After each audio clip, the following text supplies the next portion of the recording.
Hello everyone, today I'll show you how to rotate a background image in a PDF file using Foxit PDF Editor. Open your PDF file. Now I'll rotate this background image. Select Organize option. Now select here Background option. Select Update. And here you will find this rotation option. You can rotate this background image. See this.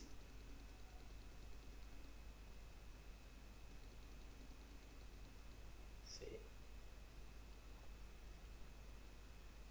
Also you can make it 45 and see this. And you can make it minus 45. See this. In this way you can rotate your background image and finally select OK. See this, our background image now rotate and select file option, save or save as your PDF file. Thank you for watching. Subscribe, like, share and comment.